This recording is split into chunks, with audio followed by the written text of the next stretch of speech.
Hello बच्चों, आज हम नवांकुर डिजी लेसन्स में आपका स्वागत करते हैं। आज हिंदी क्षितिज का अगला पाठ, इसका नाम है प्रेमचंद के फटे जूते। कक्षा 9th का ये पाठ पढ़ाने जा रहे हैं। इस पाठ का जो सारांश है, हरिशंकर परसाई जी द्वारा लिखित प्रेमचंद के फटे जूते, इसका सारांश समझने जा रहे हैं। पहले हम जो इसके लेखक हैं हरिशंकर परसाई जी, इनका थोड़ा जीवन परिचय के बारे में जानें। हरिशंकर परसाई जी का जन्म मध्य प्रदेश के होशंगाबाद जनपद के जमानी ग्राम में 22 अगस्त सन 1924 को हुआ था। इन्होंने स्नातक तक की पढ़ाई मध्य प्रदेश में रहकर ही पूरी की। उसके बाद उन्होंने नागपुर विश्वविद्यालय से एमए की डिग्री प्राप्त की। ये हरिशंकर परसाई महान लेखक, उपन्यासकार है ना, कहे गए हैं। इनकी जो प्रमुख रचनाएं हैं वो इस प्रकार हैं। इन्होंने उपन्यास, संस्मरण, कहानी संग्रह आदि लेख लिखे हैं जो इस प्रकार हैं। उपन्यास जो हैं तट की खोज, ज्वाला और जल, रानी नागफनी की कहानी, ये उनके उपन्यास हैं। संस्मरण तिरछी रेखाएं, कहानी संग्रह भोला राम का जीव, हंसते हैं रोते हैं, ये जैसे इनके दिन भरे फिरे। ठीक है।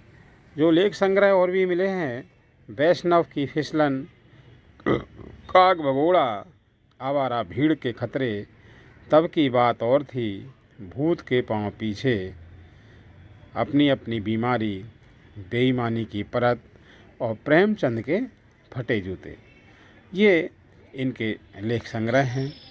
तो ये हमने थोड़ा सा परसाई जी का परिचय जाना। अब हम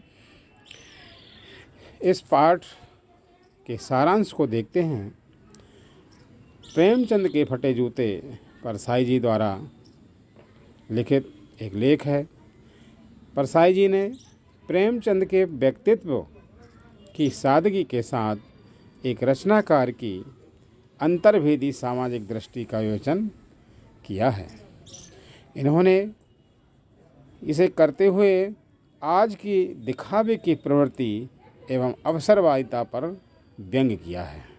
ये परसाई जी बड़े अच्छे व्यंगकार भी थे और वर्तमान में जो दिखावापन है इसके ऊपर उन्होंने व्यंग कसा है। इस पाठ में लेखक प्रेमचंद के फटे जूते को देखकर आश्चर्यचकित होकर कहते हैं कि फ़ोटो खिंचाने की अगर यह पोशाक है तो पहनने की कैसी होगी। क्योंकि प्रेमचंद जी ने कोई चित्र खिंचवाया होगा और उसमें उनके फटे हुए जूते अलग दिखाई दे रहे हैं, उंगलियां बाहर दिखाई दे रही हैं। उस पर से इन्होंने ये व्यंग लिखा है, लेख लिखा है। और जूते में बड़ा छेद हो गया है, ठीक है, जिसमें से उंगली बाहर निकल आई है। फिर भी चेहरे पर बड़ी बेपरवाही और विश्वास है। यह मुस्कान नहीं, इसमें उपहास है और व्यंग है। प्रेमचंद जी जो अपनी फ़ोटो में दिखाई दे रहे हैं, उन्हें उस फटे हुए जूते की कोई परवाह नहीं है, ठीक है, और बड़े मुस्कुराते हुए दिखाई दे रहे हैं। लेखक कहते हैं कि इससे अच्छा होता कि तुम फ़ोटो ही नहीं खिंचाते। लेखक परसाई जी ने ये लिखा है। और तुम फ़ोटो का महत्व नहीं समझते। लोग तो ऐसे कामों के लिए जूते क्या, कपड़े और बीवी तक मांग लेते हैं। यहाँ इन्होंने इस तरह का ये लिखा है कि एक फ़ोटो खिंचाने का लोगों को शौक़ होता है और उस शौक़ को पूरा करने के लिए दूसरे लोगों के कपड़े मांग लेते हैं, जूते मांग लेते हैं, ज़रा फ़ोटो खिंचा लेने दो फिर हम वापस दे देंगे। लेकिन प्रेमचंद जी ने ऐसा कुछ नहीं किया। एक टोपी तक नहीं पहनी। यदि प्रेमचंद जी के पास टोपी नहीं थी तो उन्होंने नहीं मांगी। टोपी तो 8 आने में मिल जाती है। ठीक, तो ये इस तरह थोड़ा सा उन्होंने प्रेमचंद जी के फटे जूतों से संबंधित एक व्यंग लिखा है। इसे हम थोड़ा सा और समझते हैं। ये देखिए, आपको प्रेमचंद जी के मैंने पैरों के जूते दिखाने का प्रयास किया है। पति पत्नी दोनों इस फोटो में, चित्र में दिखाई दे रहे हैं। प्रेमचंद जी महान कहानीकार थे। प्रेमचंद जी के चेहरे पर एक व्यंग भरी मुस्कान देखकर लेखक परेशान हैं। वह सोचते हैं कि प्रेमचंद जी ने फटे जूते में फ़ोटो खिंचवाने से मना क्यों नहीं किया। लेकिन लेखक को एकदम लगा कि शायद उनकी पत्नी ने जोर दिया होगा, क्योंकि ये फ़ोटो देखिए आप, पत्नी के साथ है, इसलिए उन्होंने फटे जूते में ही फ़ोटो खिंचवा लिया होगा, क्योंकि जल्दी करना होगा, जल्दी बैठना होगा फ़ोटो खिंचाने के लिए। लेखक प्रेमचंद जी की इस दुर्दशा पर रोना चाहते हैं, किंतु उनकी आंखों के दर्द भरे व्यंग ने उन्हें रोने से रोक दिया। यहाँ ये बात इसलिए लिखी है कि परसाई जी को इस बात में बड़ा दर्द हो रहा था कि प्रेमचंद जी ने अपने जूते भी नहीं बदले, उन्हें बड़ा कष्ट हो रहा था। ठीक है, लेखक सोचते हैं कि लोग फ़ोटो खिंचवाने के लिए जूते, कपड़े, यहाँ तक कि बीवी भी मांग लेते हैं, उधार ले लेते हैं। फिर प्रेमचंद जी ने किसी से जूते क्यों नहीं मांगे। उन्हें इस बात को सोचकर बार बार ये लग रहा था कि प्रेमचंद जी कितने बेपरवाह हैं, लापरवाह हैं।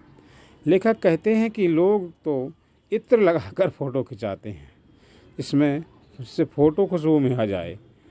ये दूसरे लोगों की भावना है, लेकिन प्रेमचंद जी को इससे संबंधित उन्हें कुछ समझ नहीं आया। ये देखिए, मुंशी प्रेमचंद जी महान उपन्यासकार है ना, कहानीकार हैं, और ये परसाई जी ने इनके फटे हुए जूतों का वर्णन किया है। ठीक है, ये जूते उनके पूरी तरह घिस गए हैं। लेखक कहते हैं कि मेरा भी तो जूता फट गया है, किंतु वह ऊपर से नहीं है, से तो ठीक है, नीचे से घिसा हुआ है। देखिए आप, नीचे से घिसा हुआ परसाई जी का जूता दिख रहा है, लेकिन किसी दूसरे को नहीं समझ में आने वाला। यदि जो जूता नीचे फट गया है, दूसरे को नहीं दिखाई देगा। ठीक है, मैं पर्दे का पूरी तरह से ध्यान रखता हूँ, ये लेखक का सोच है। मैं अपनी उंगली को बाहर नहीं निकलने देता। मैं इस तरह फटा जूता पहनकर फ़ोटो तो कभी नहीं खिंचवा सकता। ये परसाई जी की मानसिकता थी कि हमेशा ऊपर से साफ़ सफाई से दिखें। ठीक है, और मान लीजिए फ़ोटो खिंचवा रहे हैं तो फ़ोटो तो अमर हो जाता है, तो उस समय तो कम से कम थोड़ी सी बनावट के साथ रहना चाहिए। लेखक प्रेमचंद जी की व्यंग भरी मुस्कान देखकर आश्चर्यचकित हैं। वे सोच रहे हैं कि इस व्यंग भरी मुस्कान का आखिर क्या मतलब हो सकता है, क्योंकि फ़ोटो में प्रेमचंद जी मुस्कुराते हुए दिखाई दे रहे हैं। क्या उनके साथ कोई हादसा हो गया, या होरी का गोदान हो गया, या हल्कू किसान के खेत की नीलगायों ने चर लिया है, या माधो ने अपनी पत्नी के कफन को बेचकर शराब पी ली है। क्योंकि ये कहानी कुछ लिखी है प्रेमचंद जी ने, उनमें ये पात्र हैं, उनको उन्होंने वर्णन किया है। या महाजन के तगादे से बचने के लिए प्रेमचंद को लंबा चक्कर काटकर घर जाना पड़ा है, जिससे उनका जूता घिस गया है। ये प्रेमचंद जी के बारे में परसाई जी विचार करते हैं और चित्र को देखते हुए ये पूरा पाठ लिखते हैं। लेखक को याद आता है कि ईश्वर भक्त संत कवि कुंभनदास जी का जूता भी फतेहपुरी सीकरी आने जाने में घिस गया था। तो वह ये सोचते हैं कि किसी साहूकार के तगादे के कारण प्रेमचंद जी दूसरे रास्ते से घूमते हुए जाते होंगे, इसलिए उनके जूते घिस गए, है ना। तो इस तरह उन्होंने प्रेमचंद जी के जूतों के बारे में, फटे जूते के बारे में बताया है।